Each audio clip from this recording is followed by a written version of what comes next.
I'll say Charlie Kirk was changing the hearts and minds of so many people.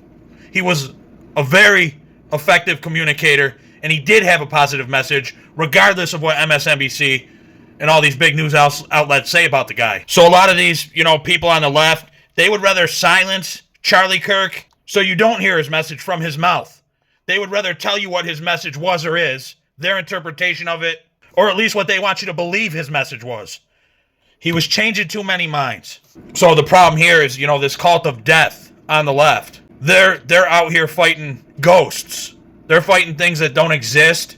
This is what these people on the left, I'm just going to say it. I'm going to lose some subscribers here. It is what it is. Here's what they're doing.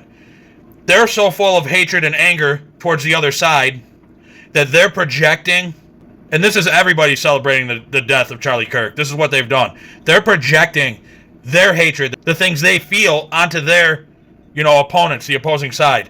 They're the ones full of racism. They're the ones full of hatred in their hearts. So they project that onto Charlie Kirk. They project that onto the right so they can justify what they feel inside and say it's like warranted or whatever.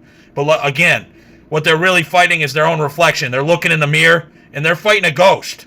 They're fighting something that doesn't exist outside of their own heart. It only exists within themselves. That's why they hate us so much, because they really hate themselves and what they feel deep inside. So they're doing everything they can to justify it. But ignorance of evil, at the end of the day, after the evil deed is done, does not excuse the evil deed. And I saw Charlie Kirk murdered. I saw the bullet rip through his neck, out of his jugular. The man was dead, then and there. There was no saving him. And you people celebrating it are absolutely disgusting. And your guys' karma is going to come to a boiling point because it's already filled up to the top. Yeah, I'm angry. I'm angry. Because everything you guys say you stand against and stand for, it's the opposite. You guys are the opposite. I've never seen so many people full of hate as the people on the left. I've never seen so many unaccepting people as the people on the left. It's just the opposite of the way they make it out. I've seen so much hatred and racism over the years directed towards people that look like me, and it's been excused, accepted. I mean, in the school systems, sometimes even condoned, and these people have been patted on the back. It's very divisive.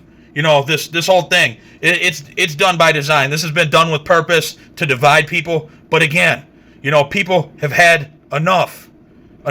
There's millions of people waking up to this stuff. Maybe it's still a minority of people, but millions and millions strong. It's no small minority. So you know what? The people that are spewing the hatred and celebrating, this murder, keep exposing yourselves. And we're all going to take mental notes of who you are, and we won't forget. We'll remember.